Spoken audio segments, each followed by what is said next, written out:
Good morning, everyone. I'm Governor Kathy Hochul, and I made a stop here today in Canton because this community has been through an extraordinary experience. And I'm so proud of the individuals standing behind me and the countless who are still out on the streets working so hard to restore this community. It's been a really tough summer for New Yorkers, particularly here in the North Country, as we're still dealing with the onslaught of Beryl just 33 days ago. Some of our neighbors in Lewis County are still suffering from those effects. But here in St. Lawrence is the largest county geographically in the state of New York, told it's the size of Rhode Island. Imagine the scale of having to deal with a crisis of this magnitude with a volunteer fire department from a place like Canton. I want to thank every one of them for stepping up and giving their time and their talents and literally being willing to put themselves directly in harm's way to save the lives of their neighbors. This has been an incredible team approach. I want to thank the local team here, our elected leaders, David Forsyth, our county chair, Ruth Doyle, the county administrator, Mike Dalton, the mayor of the village of Canton, Marianne Ashley, the supervisor of Canton, the highway manager, Don Chambers. My gosh, the highway teams have been working so hard. Matthew Denner, the director of fire and the fire coordinator, our state police major, Brent Davison, and all of the people who stepped up from the local officials, the police, the fire, the county. It's extraordinary to see what this county has done and how they pulled together in this crisis.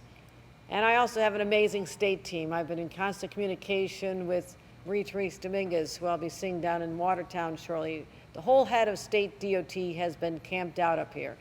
The head of DISHES, State Emergency Services, Jackie Bray, has her team embedded right here. Terry O'Leary is here, and she's just in another part of the state. This was a statewide effect, but we want to make sure that we're bringing our resources and our efforts to these areas that are really hard hit. This is all about what happened last week. We started Tuesday preparing for this storm. We had the warning.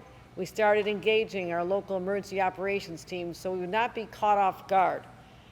As we saw on Friday, the storm hit, especially during the evening. We had over 85 DOT personnel, plus scores of contractors who are trying to deal with the fact that over 100 roads were damaged during that storm. You should see the photographs that I saw of what the damage looked like just a couple of days ago and how those roads are already back to normal and functioning. That is an incredible effort by our local highway departments, our state DOT, and others who stepped up. We've had disaster recovery specialists from our state teams here, as well as the Swiftwater rescue teams, literally saving people's lives, embedded with our local teams here as well. We're bringing pumps and DEC staff to the wastewater treatment facility, which I know is a point of vulnerability and anxiety for everyone here. State police stepped up, and I want to thank the major here for overseeing these operations on my behalf with traffic management, using drones, state drones, to be able to survey the damage. So it's been all the above team approach like I've never seen before. So I needed to come here in person and just thank these individuals personally, tell them we are fully engaged in this effort. We want to make sure that homeowners know, and we have scores of homeowners, people now displaced from their homes, mostly staying with family members, that they have available to them a state program that we put in place to help the people who do not have flood insurance be able to help rebuilding their homes and cleaning up the damage before the mold sets in. $50,000 grants is the maximum, but people can apply as soon as possible. Contact your insurance company.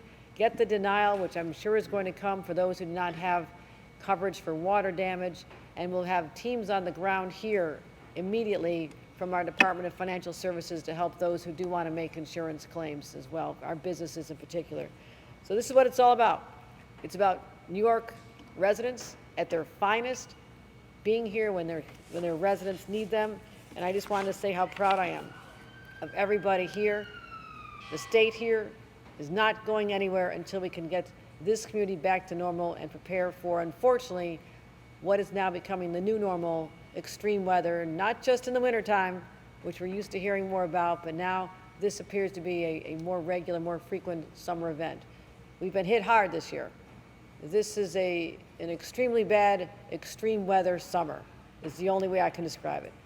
The month of July, New York State set a record for the most number of tornadoes ever, 23 in the month of July alone. Flooding, the scale of which we've not seen before, damage done to roads and infrastructure. We are going to continue focusing on building the resiliency necessary to help protect these communities when the next storm comes. Not if, but when the next storms come. So I just want to give everybody a round of applause myself and thank all of you. Thank all of you for